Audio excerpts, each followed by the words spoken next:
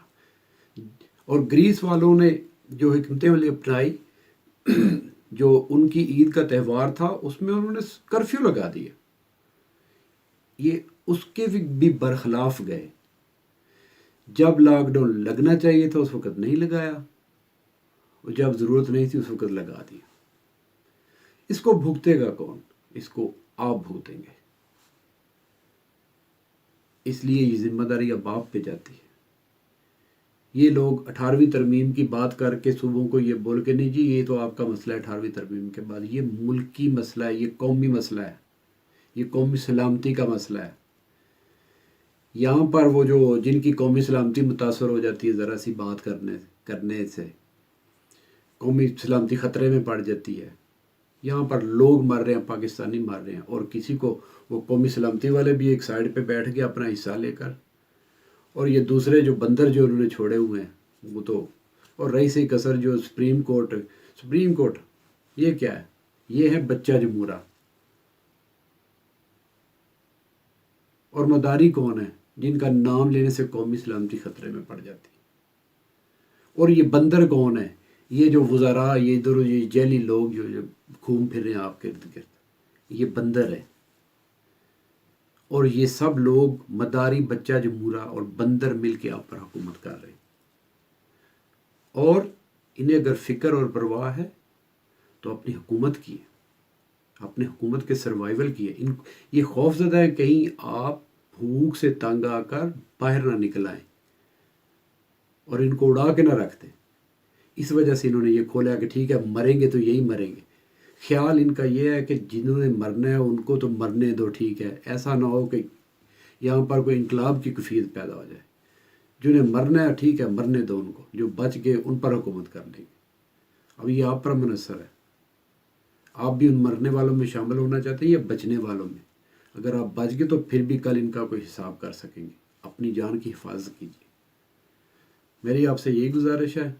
آج کی یہ جو ویڈیو کافی لمبی ہو گئی ہے، تو صرف اور صرف فکر آپ لوگوں کی ہے، کیونکہ مجھے اس وقت اللہ کے بعد ملک میں فکر کرنے والا آپ کی کوئی نظر نہیں آ رہا۔ اور جو کچھ لوگ کوشش کر رہے تھے کہ اس بیماری کو پھیلنے نہ دیا جائے، ان کو بھی انہوں نے بدنام کر دیا۔ خدا را ایک بار پھر اپنی حفاظت آپ کیجئے، کیونکہ آپ تنہا ہیں۔ خدا حافظ۔